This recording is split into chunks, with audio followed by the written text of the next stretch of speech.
Valendo. Você... Bom dia, boa tarde, boa É, noite. Ah, tem gente, e ele fica tem gente rindo que porque ninguém precisa. ouve ele rindo, viu, Ronaldo? Só ouve a Oi, gente. oi. Ele fica rindo porque ninguém ouve ele rindo, só a gente, né? Deixa ele quieto. Ele gosta é o homem que não mente, é o homem provocativo.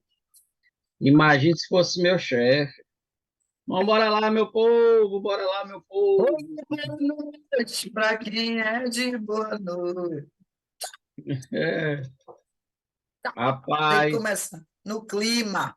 Capítulo 18, professor Ronaldo. 18, Agora 18, a gente faltando tem que. mais 3 aí para a gente terminar esse ano, Mais Paulinho. duas, né? Só faltam mais duas com essa É, aí, que são três. Mas assim, ele já tem o simulado agora, que é agora o a gente tem que último, é o mudar a último. música. A música é assim: já está chegando a hora de vem aqui, está chegando a hora.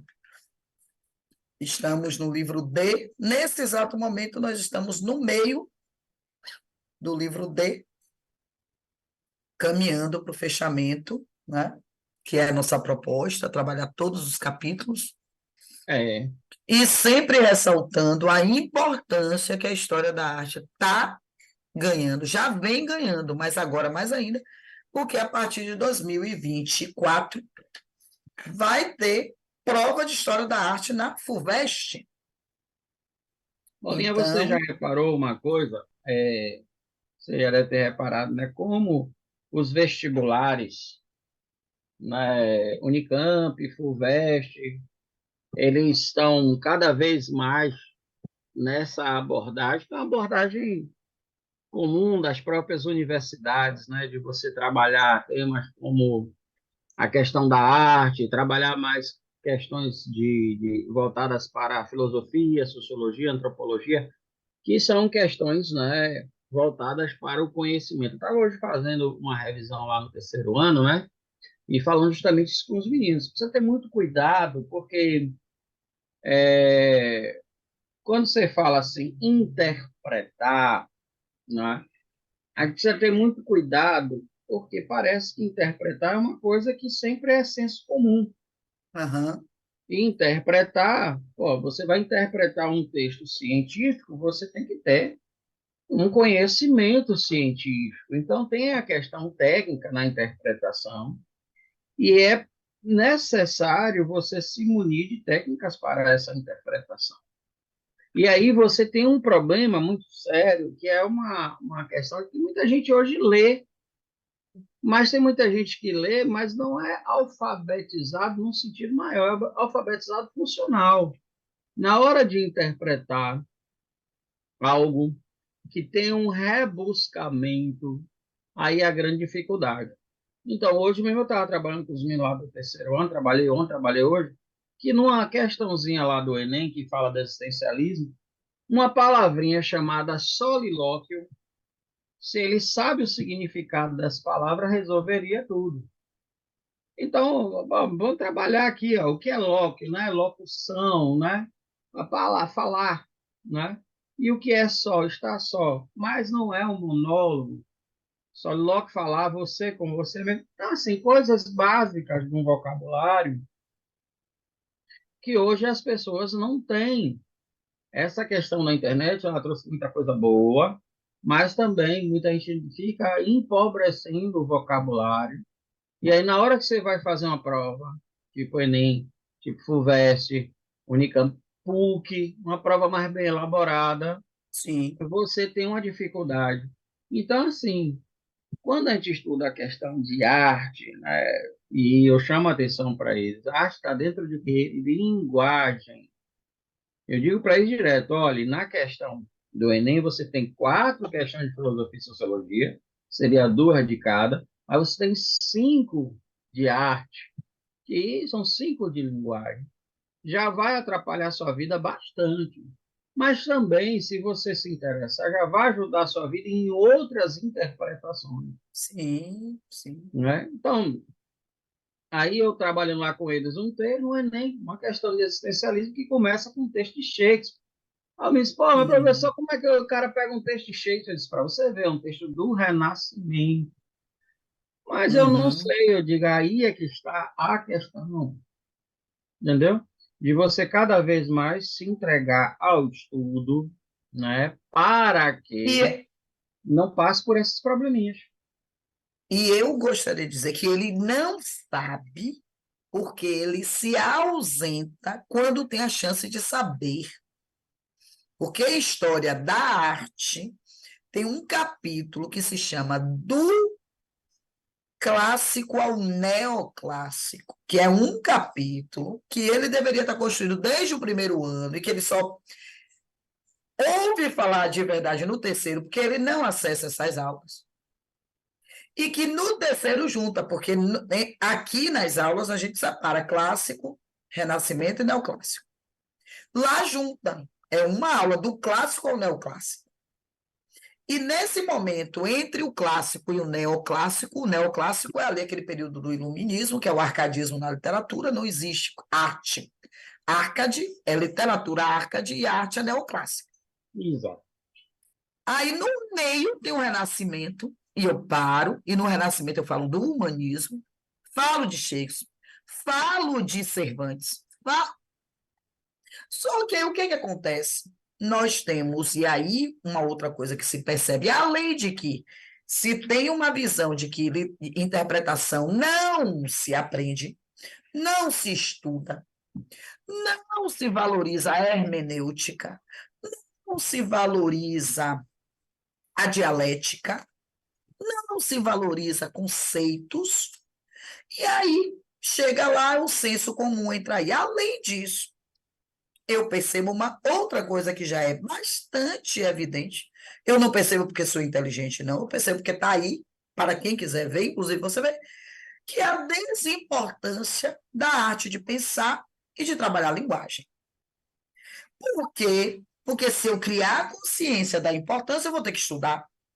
E linguagem talvez seja um dos ramos mais difíceis e mais complexos do estudo, porque não é só o conceito que me encaminha, mas tudo que em mim impulsa determina que tipo de leitura eu vou fazer do mesmo texto. Então, como traria o velho e bom Bakhtin, não Uhum. existe discurso inocente. Só que Exato. o discurso também envolve o interlocutor também, a partir do seu histórico, das suas experiências, imputa algumas interpretações que são tão lícitas e tão corretas e coerentes quantas sejam aquelas dadas pelo locutor, né? Essa semana eu estava dando aula para a turma Unicamp FUVEST e hoje eu vou fechar as 9 obras da Unicamp, cuja prova é domingo, e vou fechar hoje com Alice no País das Maravilhas. E a gente precisa avisar o aluno que o livro não é o filme, que os filmes, porque tem vários, são bastante diferentes da obra. E aí alguns alunos, aquilo é uma loucura, e é um coelho que tem um relógio, o coelho que não tem um relógio, ou é a menina que é do branco.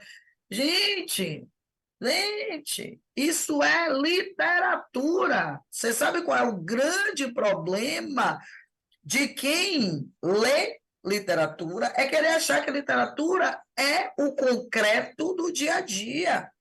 Ele lida muitas vezes, o livro, o poema, lida muitas vezes com o dia a dia, mas a leitura do dia a dia e a forma de harmonizar linguisticamente isso para formar um texto é outra. Mesa pode não ser mesa. O coelho ali é um coelho? Até que ponto ele é coelho? Como você vê coelho? E que relógio é esse do tô atrasado, vamos, vamos, vamos, vamos? Será que não dá para puxar o coelho hoje? E você com seus relógios dentro de seus paletós? Que transição é essa de Alice? Por que ela é tão questionada o tempo inteiro? Então, às vezes, a gente acha que é loucura aquilo que a gente não consegue acessar. E que quer ler um jornal da mesma maneira que lê ficção. Ler Shakespeare não é ler Maurício de Souza, que não é ler Machado de Assis, que também não é ler o jornal do Globo.com. Isso dá trabalho, entendeu, Ronald? Isso dá trabalho. Então, é Não, normal que quando uma pessoa leia e esteja com livros, o outro que não se concebe como um leitor e sequer tem consciência de não o ser, faz perguntas agressivas a quem lê, faz considerações absurdas. Hoje, leitores são ameaças. e tem um problema, né? Você falando no Bakhtin, eu lembrei do Humberto Eco, né? Os limites da interpretação, né? Uma obra que ele trabalha muito a questão semiótica, e vai lá, quem está trabalhando arte, então é outro campo que você Sim. trabalha em linguagem, que é a questão semiótica. Você pega uma imagem dessa que está aí, toda a escolha de cores, etc., vai do símbolo à questão da psicologia das cores. Então, por exemplo, você pega uma questão do Enem, eu falei, né? Você falando toda essa questão do clássico, eu sei, eu disse a eles, velho, eu tenho consciência que vocês viram toda a questão do Renascimento, porque, né, eu já trabalhei um pouco com linguagem, então você via lá que é o marco do Renascimento, Camões publicando em português, Cervantes em espanhol, Quixote, né? Shakespeare em inglês e mais à frente ali a Divina Comédia do Dante publicando em italiano. Então são marcos, né, das línguas neolatinas, mas também são marcos do período moderno, ou seja, do período clássico. Então a questão era, né, um solilóquio lá de Shakespeare em Hamlet que fala ser ou não ser, né? Só que era uma parte um pouquinho antes, para discutir a ideia. E aí, no enunciado estava muito claro. O enunciado dizia assim: esse solilóquio, ou seja, o cara falando com ele mesmo, pode ser considerado, não é considerado, não é? Um dos precursores do existencialismo. Aí eu disse assim: olha o que tem escrito aqui, existencialismo. Ah, sim, que período do existencialismo? Século XIX. Que período eu teve? Ah, século XVI, depois de muito sofrimento, chegar a esse ponto. Então, porque as questões são todas iguais. Todo aluno que diz que as questões são muito iguais é porque ele não sabe o conteúdo. É porque ele não consegue diferenciar, né? É ele Exato, quem não porque sabe se você diferenciar. sabe, você. Bom, aí, falando com eles, que a questão semântica de filosofia, não é? Cada palavra tem um peso específico ali. Então, se eu digo, o drama do existir num texto ou literatura é uma coisa, mas se o drama do existir em Kierkegaard é o conceito de angústia. Então, assim, a gente está trabalhando toda essa questão. Então, aí, mas eu. Então, assim, linguagem é uma coisa fantástica. Eu digo a você que eu estudei filosofia e fui estudar linguagem, é uma coisa maravilhosa, mas também é uma coisa que nos entristece, porque a gente vê essa fragmentação e essa separação. Ah, não vou estudar arte, não, porque eu não sei o quê. Velho, quando a gente está falando com alunos de primeiro ano, quando você chega no terceiro, se você faz a sequência primeiro, segundo, numa boa, no terceiro tá de boaça. Não é não, Paulinha? É só Total. rever, é É. só É uma grande não revisão precisa mesmo. muito esforço. É. Aí a gente entra num contexto interessante, né? Sai de lá do Renascimento, do clássico grego, e vem para a pop art, que está ligada à visão capitalista, né? Então, a gente tem uma figura chamada Andy Warhol, que é um dos grandes referenciais, e você tem, embora a pop art, ou art pop, né, tenha surgido nos Estados Unidos, ou tenha surgido no Reino Unido, foi nos Estados Unidos que você teve uma grande abrangência, influência, né? Até porque a gente tem os artistas defendendo essa arte popular a partir de ícones populares. Então, essa ideia de uma comunicação direta com o público, a partir de signos e símbolos que este público conheça e acesse. Agora, tem uma coisa interessante aí, que é um lado desse conjunto, não é? Que vem com um grande questionamento, porque assim, você consome, você acessa, mas você não sabe nem direito o que você está acessando. Então, havia uma preocupação muito interessante do ponto de vista do artista de colocar o mesmo ícone, o mesmo símbolo, seja ele Mickey Mouse, Marilyn Monroe, Michael Jackson, Che Guevara, Mao Tse-tung, ou a Coca-Cola, as sopas Campbell's, né? Enlatadas, sob variados pontos de vista, assim, se fazia muito isso que está aí à sua esquerda, não é? Você pega a mesma imagem, dá coloração ou colorido diferente, plano de fundo diferente, para trazer essa questão exatamente do imaginário. Quem é esse que é um expoente, que é um ícone, que é um símbolo, que você adota muitas vezes, que você acolhe, mas nem sempre você reconhece. Repare que a gente, na última aula, pegou abstrata, arte abstrata. De repente, você já vem para uma arte que não é com imagens que você não reconhece. Aqui você tem imagens que são reconhecidas, mas que tem uma nova forma de serem colocadas. Então, esse último período aí é bem interessante. A arte pop se coloca na cena artística, que tem lugar nos fins da década de 50, como um dos movimentos que se recusa a separar arte da vida, mas que também, nos Estados Unidos, interessantemente, vai trazer uma crítica ao modelo de consumo, eu acho muito interessante, porque o Andy Warhol ironiza o consumo e ele vai se tornar um dos artistas mais consumidos dos Estados Unidos. Uma obra hoje, Ronald, do Andy Warhol é caríssima, né? Teve uma exposição que ele fez que ele não conseguiu entrar, tiveram que furar o teto da galeria para ele entrar pelo teto para ganhar o segundo ou terceiro andar, porque estava lotado. Então, na mesma medida que ele vai criticar o consumo, ele vai ser o grande alvo do consumo artístico nesse momento, né? E tem uma coisa que é interessante, porque ele brinca com ícones, né? Mesmo trabalhando na questão do capitalismo, ele brinca com ícones do socialismo, como o Che Guevara, o Mao, e ele É. reproduz isso, né? Porque é aquela velha história de que a escola de Frankfurt, né, na crítica à indústria cultural faz, né? De você pegar um produto, seja ele arte, ou seja ele um símbolo, e massificar, ou seja, transformar em algo que traz uma demanda, né? E aí você vai ver que aquele consumidor, ele tem um perfil psíquico, né? Daí eles terem a questão do inconsciente, né? Então o cara é socialista, mas ele não está vendo que ele está comprando ícones agora massificado pelo capitalismo.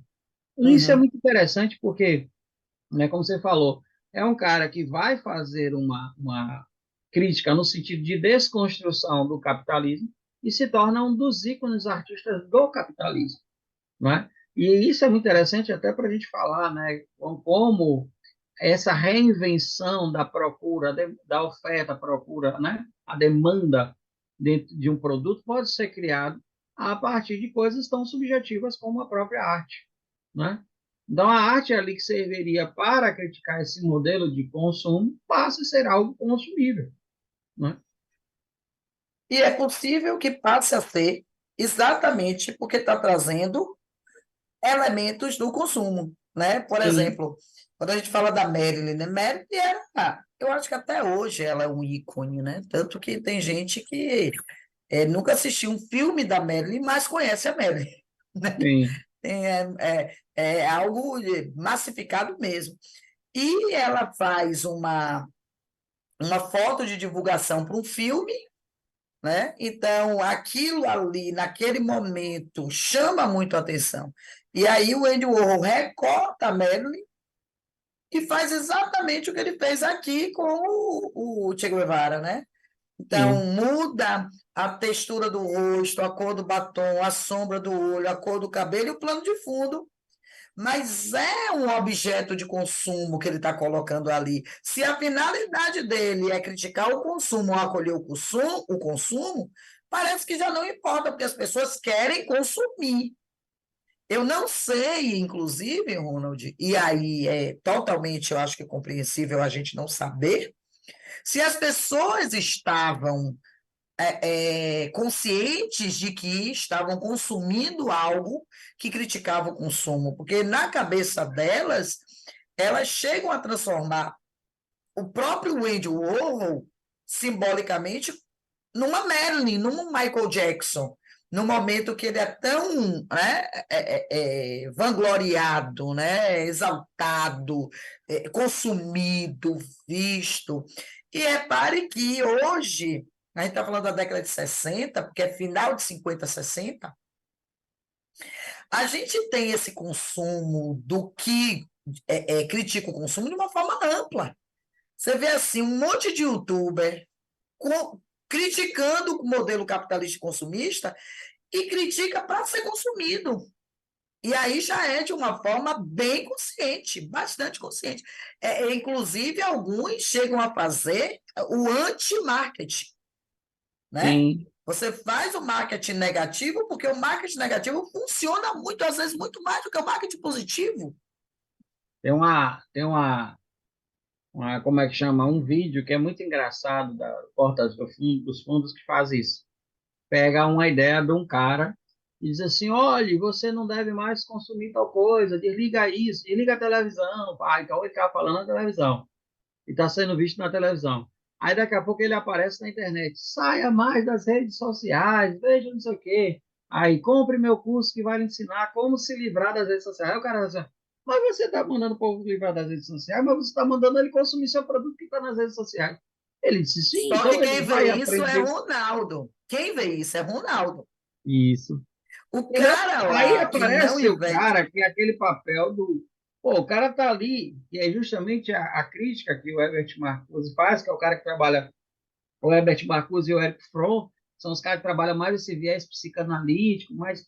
Então, Sim, ele diz o seguinte: qual é a máxima do consumo? Você conseguir entrar no inconsciente coletivo, e nesse consciente existe um desejo que é social. Aí você assim, mas eu sou diferente. Sim, mas ele vai atingir todos diferentes iguais nas suas diferenças. É muito legal isso. Mas eu sou o homem tal que não concordo com o capitalismo. Sim, mas vai ter um ícone aí que eu vou vender para você. Mas ele não vai dizer isso. Então o sim, cara acha que botando a camisa do Che Guevara tá ali, ele está contra o capitalismo. Mas na verdade ele comprou um produto que o capitalismo não tem aí nenhum problema em reproduzir e vender. sim.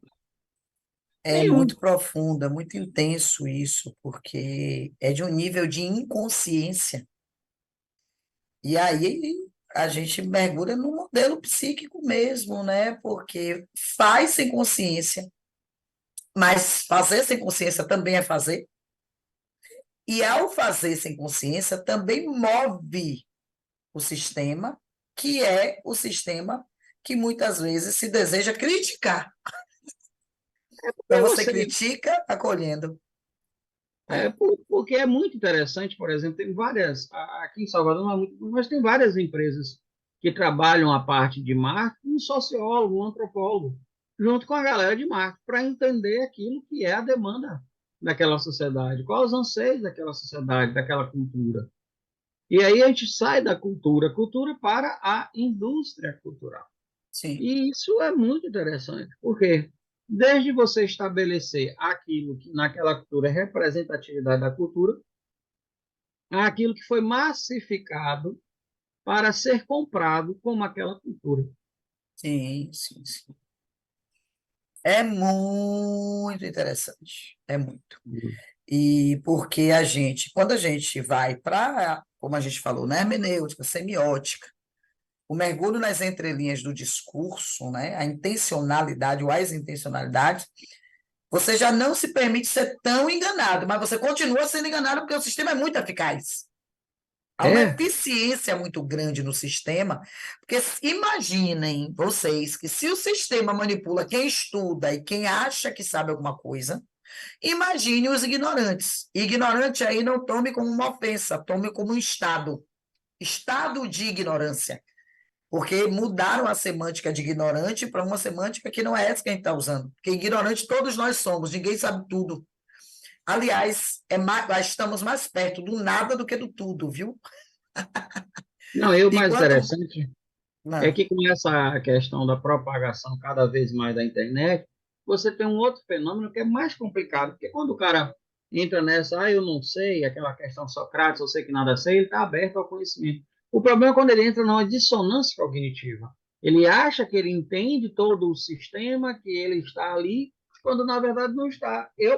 Eu sei conscientemente algumas coisas, mas tem coisas que eu sei que eu não sei e que eu nem Sim, procuro saber, porque está ali. Então, essa é uma discussão que é uma discussão que vai mais além do que direita e esquerda, porque quando você trata da dissonância cognitiva, ou que você trata da questão de massificação de um produto, ele não tem um endereço fixo. sim, sim. Não tem. E aí você vai escolher o que você vai vender. Agora, Aham. quem escolhe isso? Né? Aquela fala lá do Chomsky, né? Quem são os donos do poder? Né? Quem é que está no poder?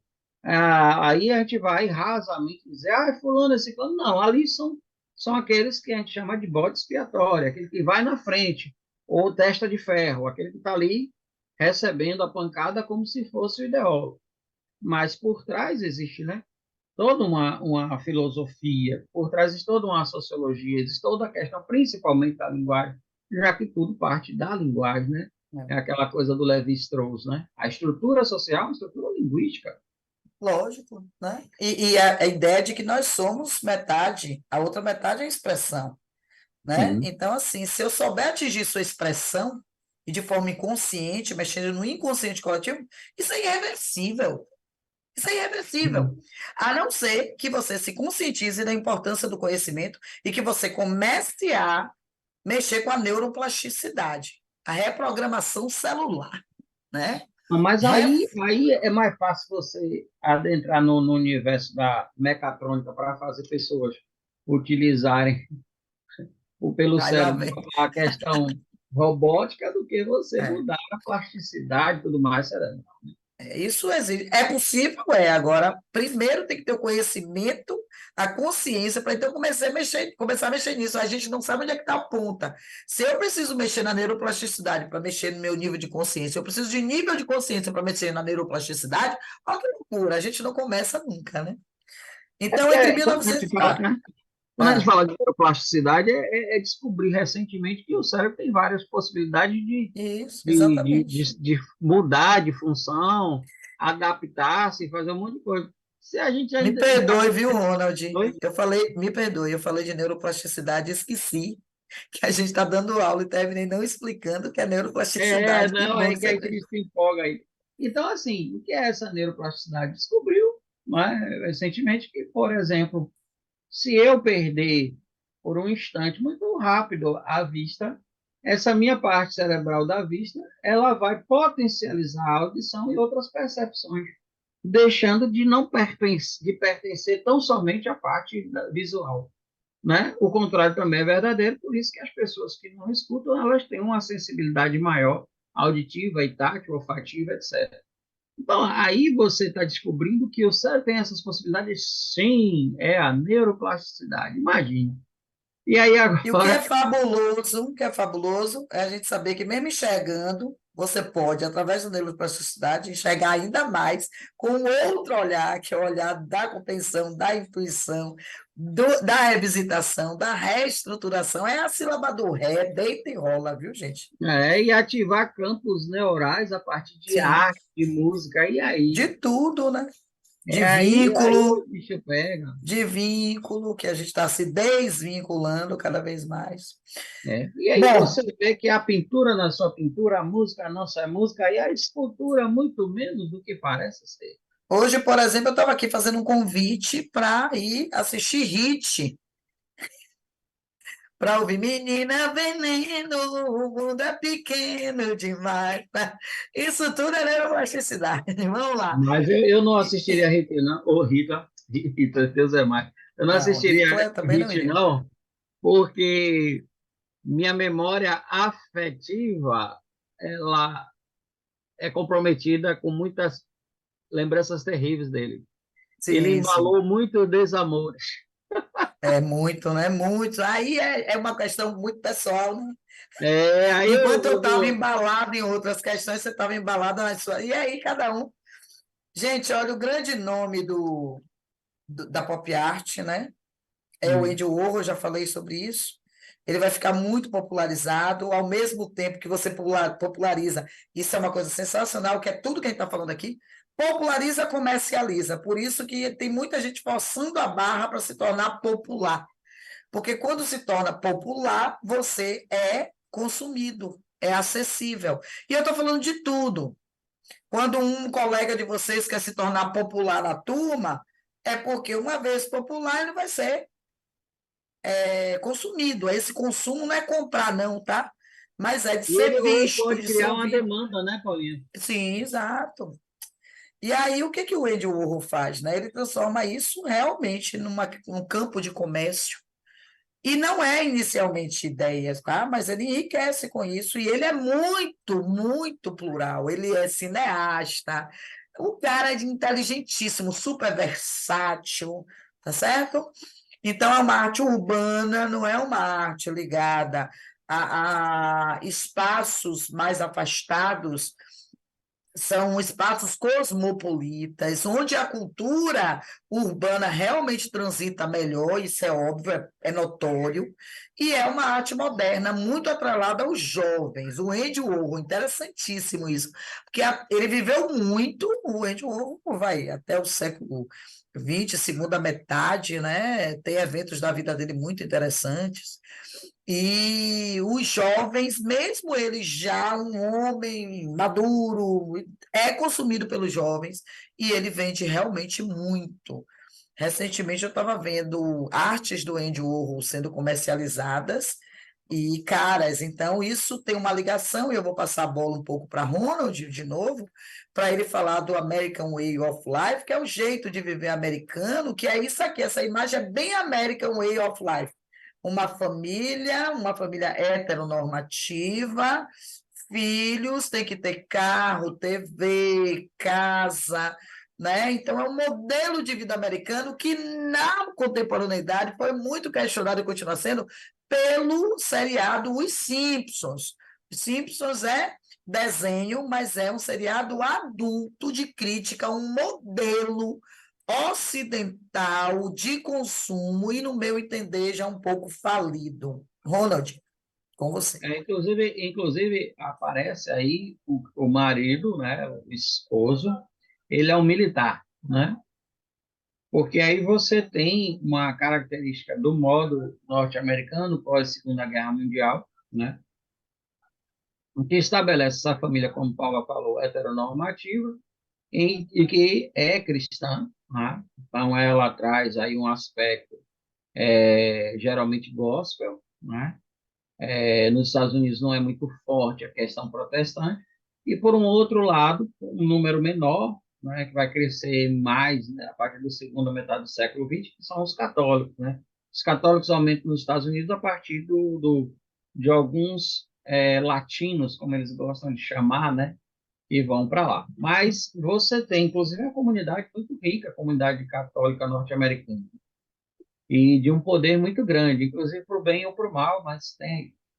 Então, veja, aí a gente tem uma coisa que eu estava no outro dia falando com os meninos, né? Por exemplo, me perguntou o que é um católico praticante. Eu digo, olha, quando o número de praticantes de uma religião passa a ser quase uma norma naquela sociedade, você tem aqueles que vão e frequentam e fazem todas as práticas daquela religião, e alguns que vão esporadicamente para alguns eventos. Por exemplo, nos Estados Unidos tem muito isso. O cara que é gospel, né, o cara que é evangélico, ele vai para um batizado, para um casamento, um dia ou outro ele vai no culto, mas não vai todo dia. Já lá, o católico é mais praticante, é um número menor. Quem é católico é, cara. Aqui já é o contrário, né? Como o católico era um número maior, tinha muito católico não praticante, o que está mudando, porque com o crescimento das igrejas evangélicas, você está tendo mais católicos praticantes e diminuindo o número daqueles que não são católicos de fato. Então, o aumento do bandismo, do espiritismo e principalmente das questões evangélicas. O que é que isso impacta na vida, né? Você cria uma estética que é uma estética dentro de um padrão que tem uma casa, né? Que tem um automóvel, começa a ter um automóvel, começa a ter bens de consumo. Você vê que essa família está em torno da televisão, que era uma coisa muito nova, né? A televisão era uma coisa da classe média. Aí uma outra palavrinha que começa a se estabelecer, a partir do crescimento, né, da indústria. Os Estados Unidos foi muito beneficiado com a questão das guerras economicamente, né? Então você tem uma indústria que cresce muito, então você tem um padrão norte-americano de consumo e que vai ser um padrão que vai se estender. Eu estava assistindo uma série que é a Downton Abbey, que é uma série inglesa, que fala justamente de uma família nobre inglesa no século XX. Então, eles vão ali de 1912, quando começam essas mudanças antes da Primeira Guerra Mundial, até perto da Segunda Guerra Mundial, que é 1927, por aí. Então, mostra muito como aquelas famílias inglesas nobres começam a sofrer o impacto dos discursos, né? E olha que a gente não está nem na segunda, depois da Segunda Guerra Mundial, mas já começa a galera a ter geladeira, já começa o pessoal a ter, por exemplo, no penúltimo episódio, aparece um secador de cabelo, que era um negócio, o pessoal fica com medo de usar uma batedeira, etc. E aí tem aqueles funcionários que tinham toda uma hierarquia dentro de uma casa, que era o mordomo, o submordomo, o primeiro lacaio, o segundo lacaio, a copeira, a camareira, e aí vai, né? Um número absurdo de pessoas que trabalhavam nessas casas e que agora eles ficam olhando, poxa, mas isso aqui substitui meu trabalho, isso aqui não sei o quê. Então é muito interessante a série, porque mostra essa transição, né? E aí a gente está falando do modo de vida americano, que começa a sobrepor o modo de vida inglês, né? E a gente está falando aqui de famílias tradicionais inglesas, que é muito interessante, porque muita gente vai ter esse modo de vida americano como um modo de vida conservador, mas ele já é um modo de vida, aí usando a palavra de forma bem apropriada, ele já é um modo liberal, ou seja, à frente do antigo, né? Então, assim, é interessante porque há várias questões, por exemplo, como os ingleses se comportam em relação a sentimentos, a ter uma postura que não demonstra muitos sentimentos, e já o americano, não, né? Então, tem algumas discussões bem interessantes, a série, porque a esposa do conde, ela é norte-americana, mas ela se adaptou muito à vida inglesa. Já a mãe dela não é. E quando vai lá para o castelo, tem toda uma. Né? E a própria história do castelo, que antes era uma abadia, que com o Renascimento deixa de ser católico e deixa de ser um mosteiro. É muito interessante essa série, porque faz um percurso histórico. De vez em quando eles contam a história. Uma das filhas casa com um marquês, aí que eles estão acima da hierarquia. Mas isso tudo aí passa a Primeira Guerra Mundial, e aí vai tendo toda a questão do mundo que está mudando. Então, assim, quando a gente fala desse modo de vida americano, muita gente boa usa, o modelo conservador. Não, esse é um modelo que foi um modelo à frente, pós-Segunda Guerra, e é um modelo consumista, capitalista, que não tem nada a ver com questões aristocráticas, não é? É bom falar isso, porque às vezes se faz muita confusão com a questão da palavra oligarquias, ou seja, aqueles que têm dinheiro, com aqueles que têm aristocracia, ou seja, conhecimento. Você vê lá que a galera valoriza muito conhecimento, valoriza muito aprender idiomas, e aí tem esse choque justamente com essa sociedade de consumo que é importante ter dinheiro, não é importante você ter. Então, vai tendo algumas coisas bem significativas para a gente entender essa transição. Então, é uma série muito bem feita e que traz aí. São 6 episódios, mas tá bom. Ah, eu assisti, achei chato. Tudo bem. Tá tudo certo. Agora, olha, gente, essa base é interessante para você entender esse modo de vida americano, porque é isso, não esqueça que você está pós-segunda guerra aí, a industrialização cresce muito com a guerra, inclusive a indústria bélica, e a TV, que vai ser parte fundamental desse modelo American Way of Life, é o maior instrumento, veículo de propaganda e publicidade. Então, se você quer algo que venda, põe na TV. As publicidades eram com musiquinhas. Então, vem uma cultura consumista entrando na sua casa. Olha para aí, olha essa imagem, por favor. Olha todo mundo reunidinho. Só que ali você está numa parte de um filme, por exemplo. Entre uma parte e outra, tinha uma parte do mesmo tamanho do filme de comerciais. E quanto maior o tempo de horário nobre, mais caro. Então, o número de pessoas à frente da TV determinava o preço da publicidade. Então, há um desenvolvimento da tecnologia e há um desenvolvimento da cultura de massa que vai gerar exatamente o que os artistas pop art vão produzir. Repare que o que o Ronald traz com a série é uma contextualização interessantíssima. Para você entender que consumo não tem nada a ver com aristocracia, né? Aí o consumo é quem tem grana, conhecimento é outra coisa, né, Ronald? O É, poder do dinheiro, porque o conhecimento assusta, o dinheiro não. e viu, Então, Paulinha? E aí, ah, pegando um negócio que é interessante, quando chega o rádio. Eles estão discutindo onde vão botar o rádio. Aí alguém tem a brilhante ideia de botar na biblioteca. Aí o conde disse, não, na biblioteca não. A biblioteca é um lugar sagrado. Na pois é, ó. biblioteca, a família se reúne para tomar chá e para ler, para aprender. E aí tem algumas cenas, eles mostrando no livro para as crianças o que era o Egito, tudo no livro. É muito interessante, né? Porque você faz um transporte ali, uma criança vendo isso na internet, né? E aí É. vai mostrando justamente esse padrão de consumo, que muita gente coloca esse padrão como uma forma de ser conservador. Pelo amor de Deus, não confundam isso. São coisas diferentes. Inclusive o convite aqui, eu estava dizendo que o Andy Warhol vive bastante, olha aqui, ó. Ele nasce em 28, ele atravessa o século. Quer dizer, no final de 50, ele já está produzindo, então jovem. E ele vai a óbito em 87, né?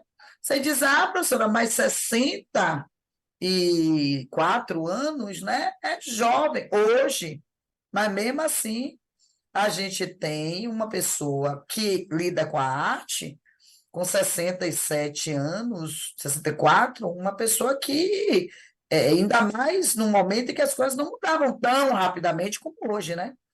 É uma história de vida bem interessante, a do Andy Warhol, tá? Mas aí você tem outros nomes.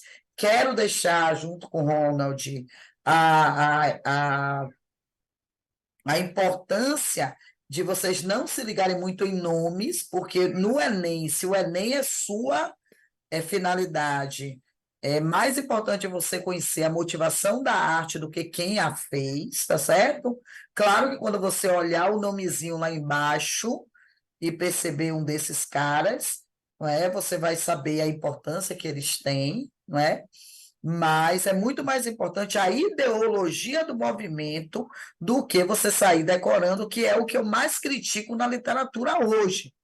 A literatura está muito preocupada em dar características dos movimentos, no entanto, vocês têm uma dificuldade enorme de interpretar os textos, e aí vocês fecham os autores uma coisa só. É como se Tomás Antônio Gonzaga só fosse Arcade.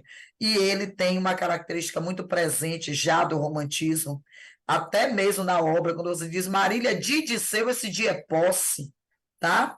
Então, assim, tomar cuidado, porque ninguém é uma coisa só. Ronaldo não é um só. Quantos sujeitos habitam este ser? Quantos sujeitos habitam Paulo? Quantos eus há no autor? Quantos eus líricos e eus poéticos? Fernando Pessoa revolucionou porque ele deu nome aos eus que não são pseudônimos, são heterônimos.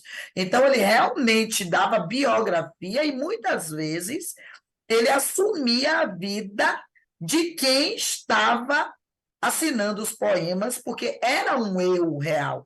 Alguém hoje diria que ele é um esquizofrênico, e ele não era um esquizofrênico.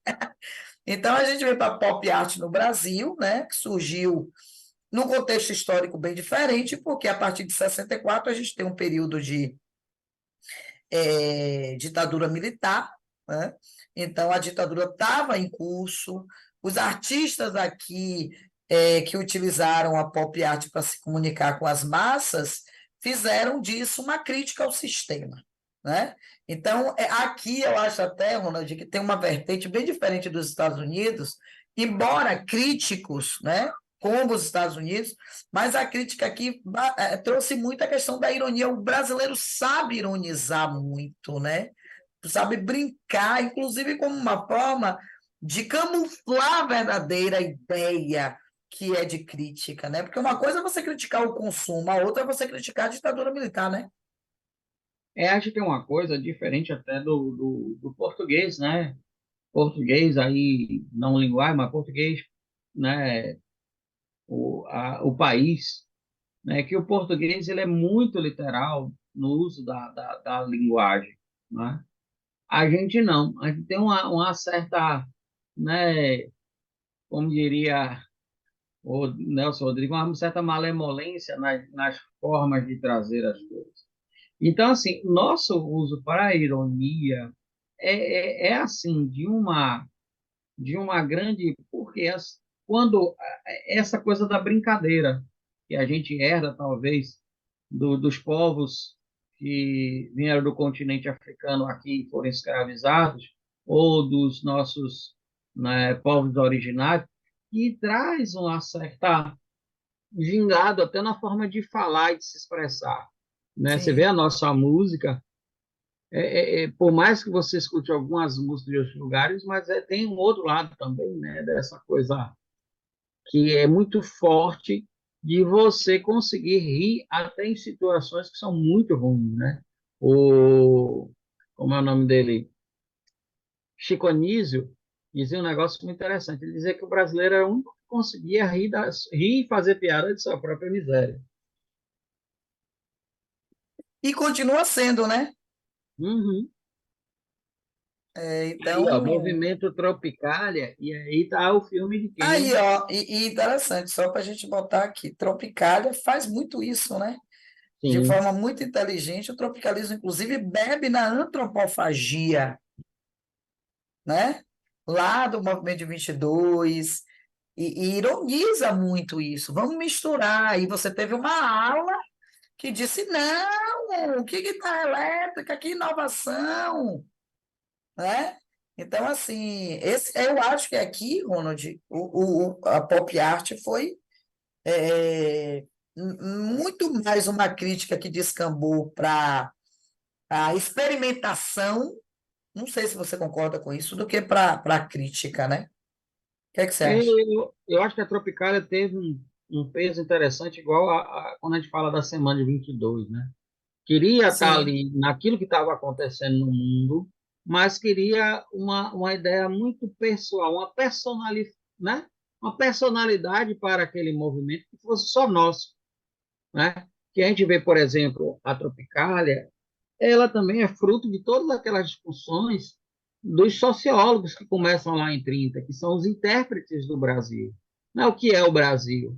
Né? Então, não dá para você chegar nesse momento e pensar que tudo que está vivendo no mundo, pós Segunda Guerra Mundial, movimento hippie, parará, parará, parará, modelo de vida norte-americana, aqui também havia uma forçação de barra muito para ter esse tipo de modelo, né, que você vai ver que é diferente de outros países aqui na América do Sul.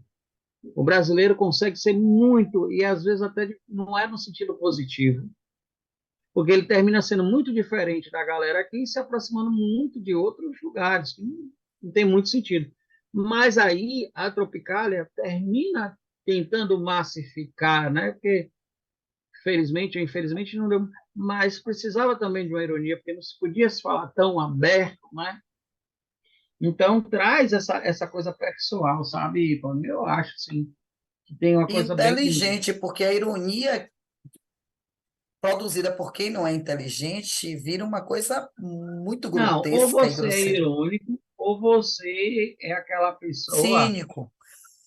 que é o cínico, aquele que você quer falar uma coisa muito inteligente e engraçada e você termina sendo desagradável. E a pessoa que tem uma ironia, ela consegue ter uma sutileza sem ser sarcástico, né? Ela Ah, vai. é massa, é uma inteligência muito perspicaz, né? É lindo demais, eu adoro. Bom, então Antônio Dias, Você Rubens gosta quando eu Rechman. falo assim, eu prefiro fazer um exame Isso, e você tal. sabe que eu estava lembrando disso aqui, mas eu não podia dizer. Cláudio Tosi, foi a coisa que veio na minha cabeça, mas eu não podia dizer. Hélio Oiticica, e esse movimento tropicalista, né, do qual o Caetano é um dos grandes nomes, tá?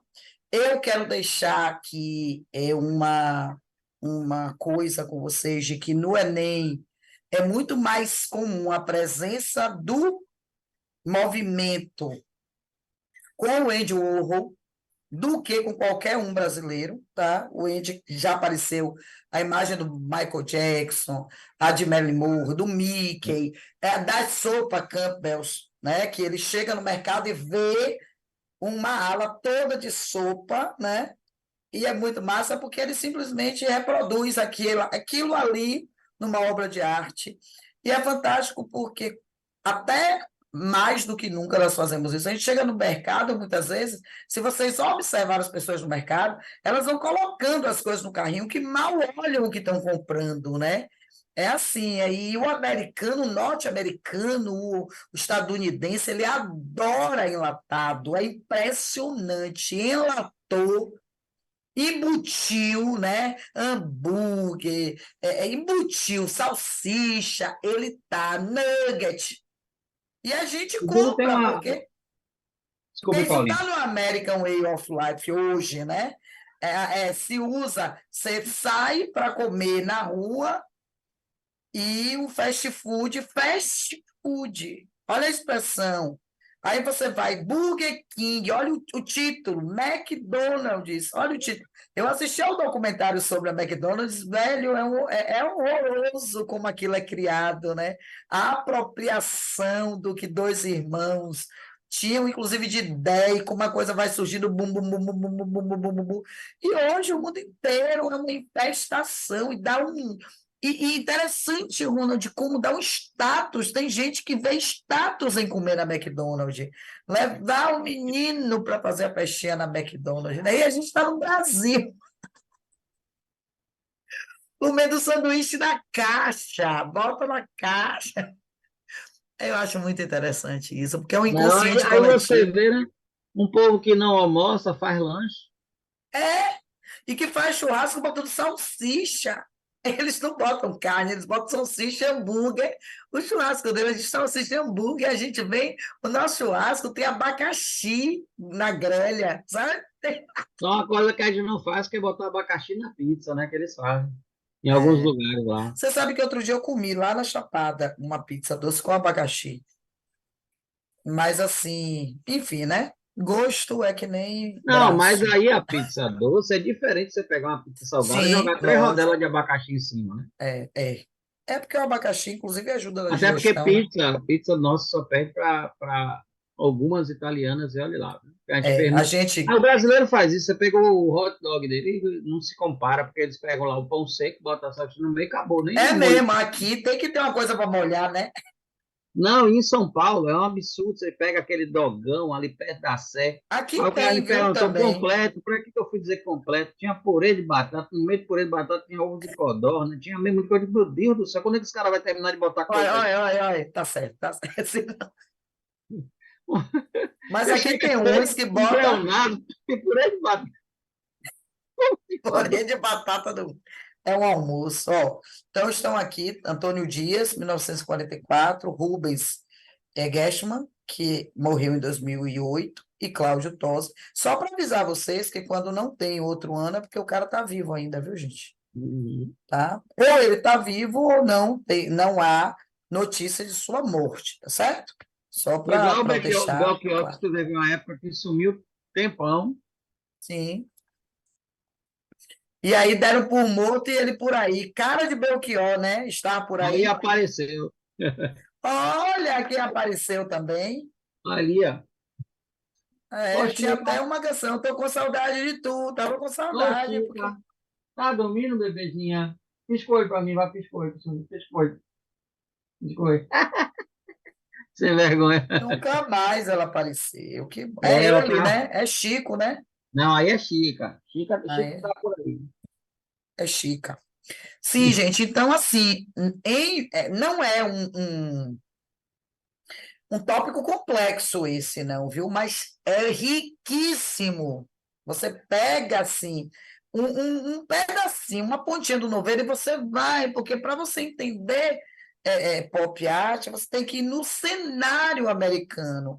E se a gente vai no cenário americano, em momento da ditadura militar, você vê no cenário brasileiro, porque quase tudo que ecoa lá termina ecoando aqui de alguma forma. O brasileiro adere, é o inconsciente coletivo mesmo. E essa visão de consumo nos veio muito a partir dessa intervenção, essa interferência. Tem gente que sai do Brasil 2, 3 vezes no ano para os Estados Unidos comprar, consumir, sabe?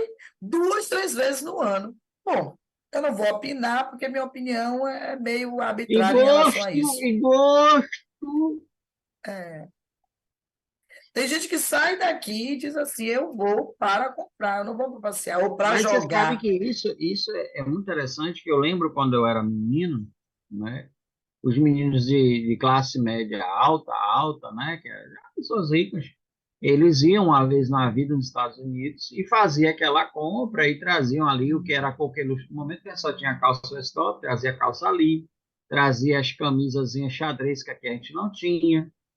Então, assim, trazia um monte de coisa que não se tinha aqui, alguns aparelhos eletrônicos da época. Então, era uma coisa assim, de você não ter acesso a esses bens de consumo. Ir lá e usar essas coisas que só vendia lá era uma forma de demonstrar que você socialmente ascendeu, né? Então tinha muito Sim, isso. E esse costume foi passando de pai para filho. E hoje é aquela velha história, o povo repete, né? Ah, mas eu comprei o celular lá mais barato. Tudo bem, não é? Questão disso, e o povo repete esse costume que às vezes é familiar, mas que antes tinha um outro sentido e que agora continua tendo esse é. sentido que Quanta para coisa, algumas inclusive, famílias, né? né? Quanta coisa a gente continua usando, inclusive. Bom, É capítulo, aquela então. coisa de Ah, termina virando uma tradição. Quem faz uma piada muito interessante com isso é a Ariano Suassuna. Ele foi na casa de um pessoal que separava quem não foi para Disney. Ele diz assim, né, ele até brinca, né? Antes e depois da Disney. é. Sendo que mudou tanta coisa na Disney, as pessoas continuam com a visão da Disney lá do passado. Mas vamos lá. A gente está fechando aqui, então, o capítulo 18, tá? Só faltam os capítulos 19 e 20. Logo, logo gravaremos, né? Daqui a pouco é o simulado. E aí a gente está caminhando para o nosso grande final, tá bom? Ronald, mais uma vez, gratidão, obrigada. E a gente se Gato, gato, encontra gato. daqui a pouco. Um beijo. Tchau, tchau, galera. Paulinha,